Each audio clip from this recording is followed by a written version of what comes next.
my name is Matt Macleod. I'm a photographer here in Victoria, BC. Originally grew up in Port Alberni, but made my way down island.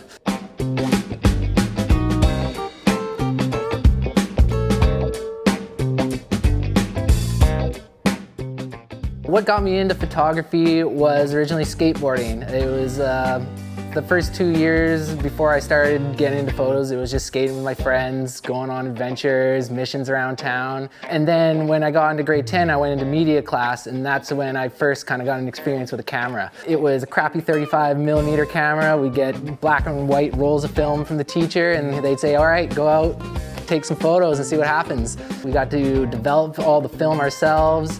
You got to work with an enlarger, you got to work with all the chemicals and watching it happen in front of your eyes, and it was pretty dope. And then so we had our second assignment, and I said, well, might as well bring it to the skate park with me because I'm skating. That's gonna be a lot better than shooting whatever. So that's where I really first started shooting skate photos, was just for a class assignment.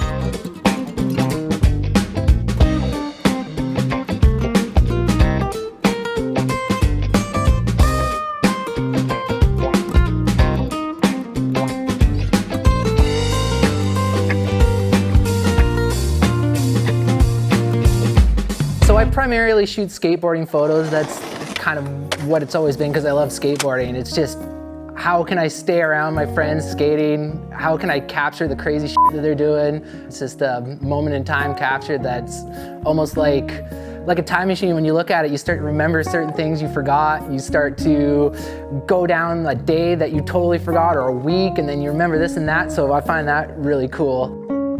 I do dabble in shooting portraits or some other things. It's not as fun, it's not as exciting.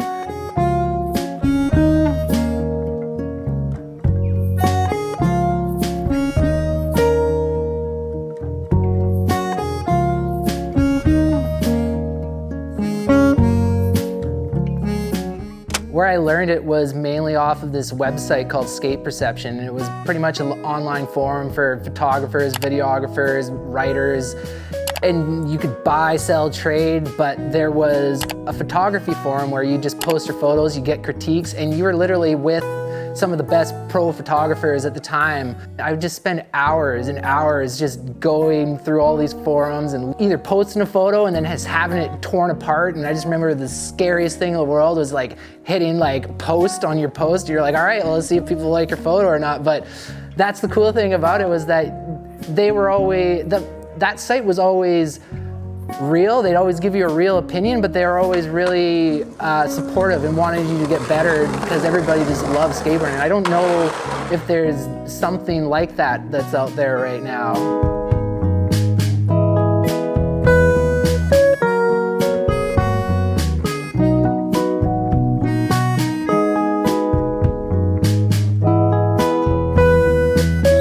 Prides had a full list of all the different spots that he wanted to hit on his phone, and it was just to even be able to go along with them on their madness of taking something from their mind and making it reality, and just being able to capture something they'd put so much time and thought and effort into.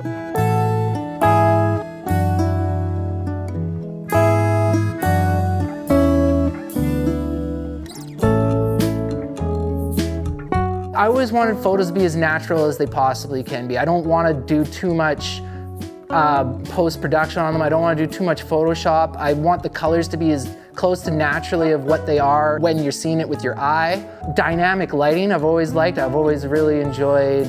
It's almost like a harsh light, it's like a rim light, or it's just a way to make your subject pop out of the frame.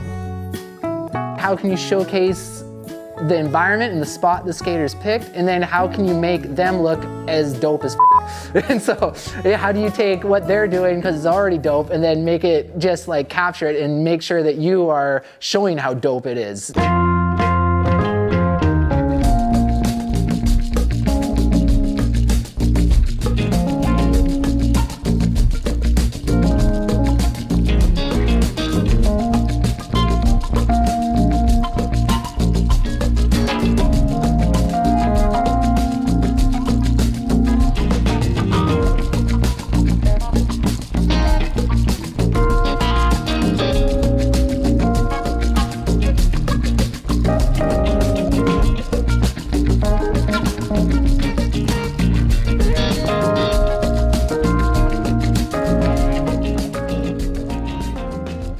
different photographers I've looked up to over the years, like Scott Pommier, Brian Cassie, Owen Wojtowicz, like Sue Trin back in the day.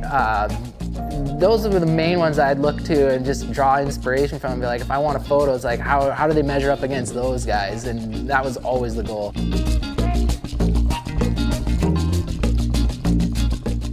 Magazines were always in the back of my head to get into because that's the aspiration of a young skateboard photographer. Back in the day, not so much now. It's hard when there's only 2 issues a year from 2 Canadian skate mags, but you got a bunch of different zines and stuff like that too. But it was a lot different back in the day.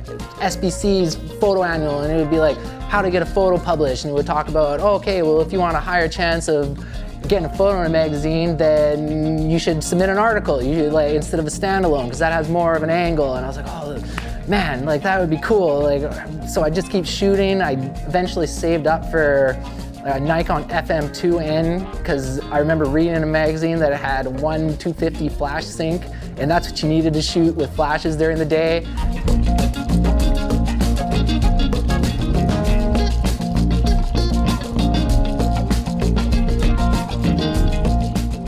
The learning curve was a lot slower back in the day than it was now because you'd have to wait till your roll of film was done and you weren't shooting all the time. So sometimes it would take a month and a half before you're even done that roll, and then you'd have to develop it, and then you'd hope something came back right, and if it wasn't right, you're like, oh, like, sorry boys, I blew it.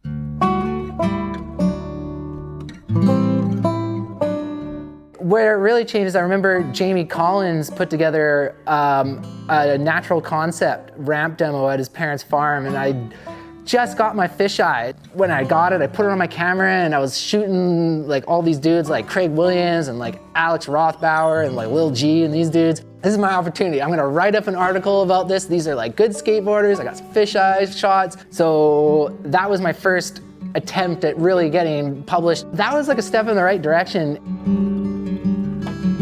But then what happened was that Jamie Collins saw the article online, and he like, I heard somebody was like, oh, Jamie's trying to get a hold of you about the article. I was like, oh, like, is he pissed at me that I didn't like ask permission to like write this article about it and like submit it before? And he's like, no, man, like this is sick. Like, let's go shoot photos. And then that was really like when I was like, okay, like there's 2 of us with the same goal. Like, I can't even believe like the local legend even wants to talk to me, let alone shoot photos with me.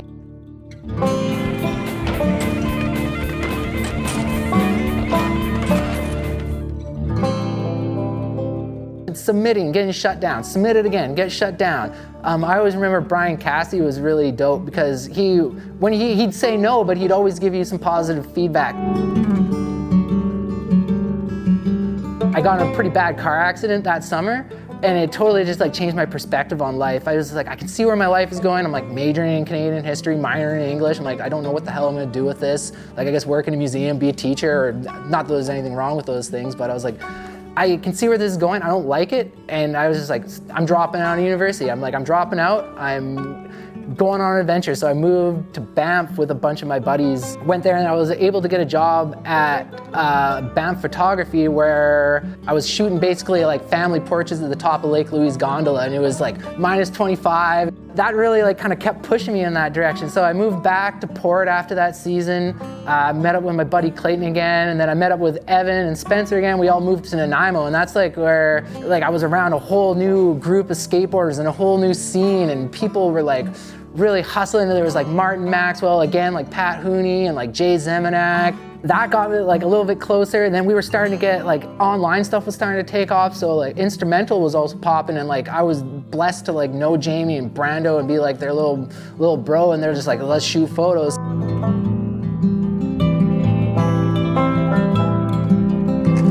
We were trying to get in the magazine with Jamie, we're trying to get in the magazine with Instrumental. In hindsight, it was like the worst trips of all time. Jamie's like, okay, I have this like cool idea where it's a bridge above Kennedy Lake. I'm gonna put some angle iron on it. It's like a wooden ledge this high, but we'll go out there and it'll be dope. So we like go out there, it's freaking snowing everywhere.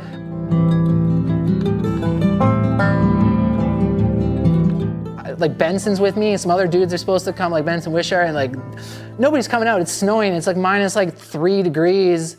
it was just a bad spot. Like we lost like 3 boards in the water. Like one of his boards had fishing line tied to the truck. It was just because you loved skateboarding and you just loved what you were doing.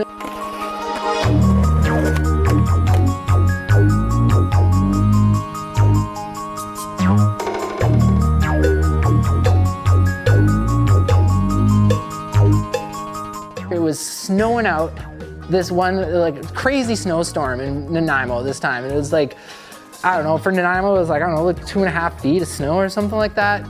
And my buddy Jim was supposed to pick me up after work, and I was talking to this one homie Daryl that worked there, and I was just talking about how like, I don't give a shit, man. Like, I'm just gonna shoot photos. I'm just gonna like follow my dream. I don't care if I'm broke. I don't care like what I gotta do. I'm just gonna freaking keep doing it. I'm just gonna keep hustling it and see what happens. I find out from Jim that he's like, oh dude, I can't pick you up. I'm sorry. I'm like, oh, what do you mean, dude? Like I just missed the bus. Like I was supposed to catch, like I was counting on you picking me up. Now I missed the bus. Now I gotta wait like another half an hour for the next bus. So I was like, okay, I'm not walking through my shortcut. Too much snow. Like I can feel it up my legs. I'm like, I'm going through the path. I'm gonna walk through the school. But I rolled up on the homies, setting up to hit this double kink rail. And I was like, no way. I was like, there's no, like the timing of that couldn't have been, it was absolutely perfect. If I would have caught that ride home, I would have missed them. If I would have caught in the first bus, I would have missed them.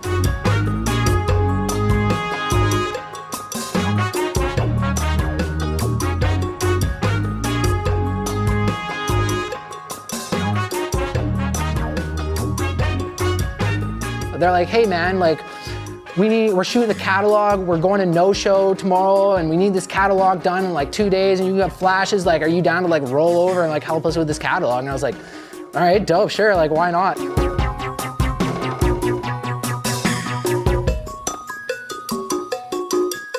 I go to No Show with him and I'm like walking around No Show and I'm like, wow, like I fucking know like a lot of people here. Like Vancouver is where I gotta go. So because of that, I moved over there and I remember I get this email from Frank Daniello. Frank Daniello was like the managing editor at Concrete at the time. And they're like, hey, we just need somebody to start doing online articles for the summer. And I was like, okay, cool.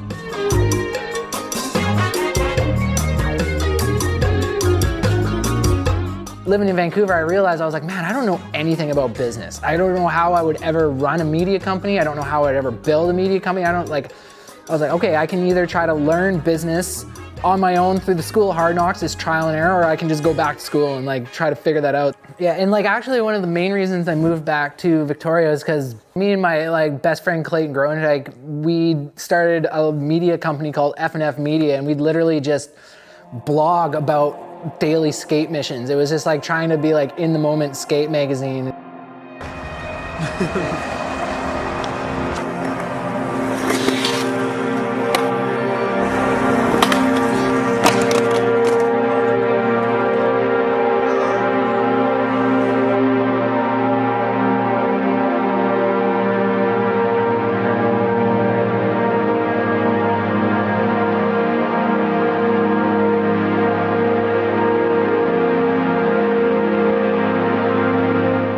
Jamie's like, his mind, he's like, how can I get in a magazine? How, like, what can I do? Like, I live in Tofino, and I remember just like being at his house and we're out there drinking beer, having a cig on his deck, and he brings out his flip phone and he shows me this grainy little photo of like, I can't even really see what it is. It's like a brick quarter pipe. He just built that on his own for 2 years in the forest, didn't tell anybody.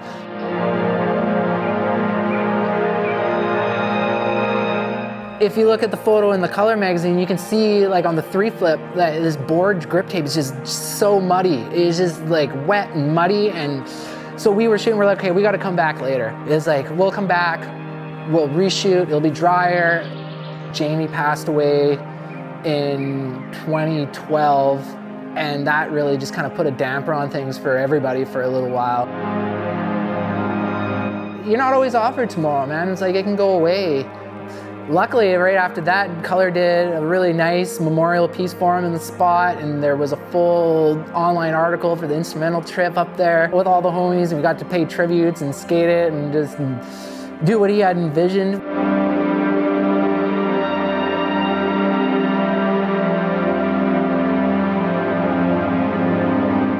There's always going to be that part of you that loves having a photo in a magazine, but when there's only like maybe 4 issues a year between all the different media outlets, kind of hard to get in there, but at the same time, like if you post something online, you're probably gonna have more people see it online than they are in a magazine these days. The mediums have changed. It's like, there's always gonna be a old guard trying to stop you from going forward, but mags will always have that special place, but it's just like, the internet took over, man. Freaking AI is coming for all of us, but now it's just a novelty to get a photo in a magazine.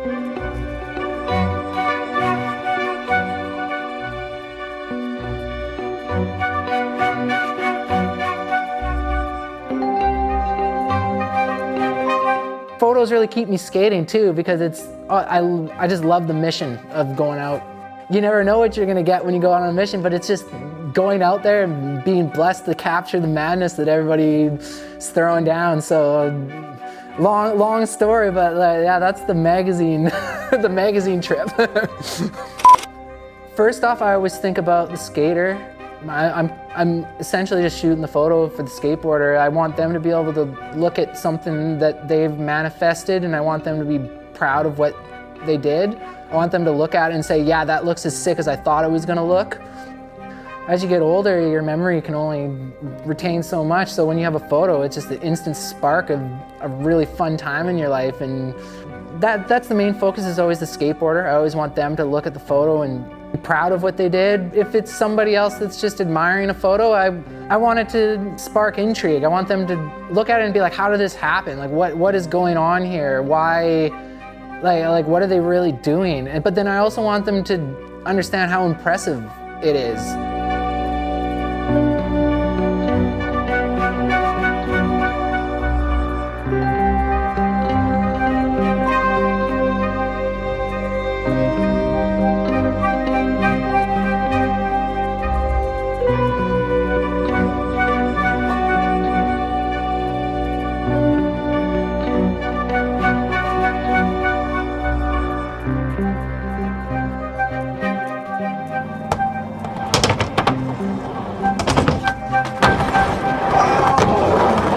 And there we go, first try. When the beer's on the line,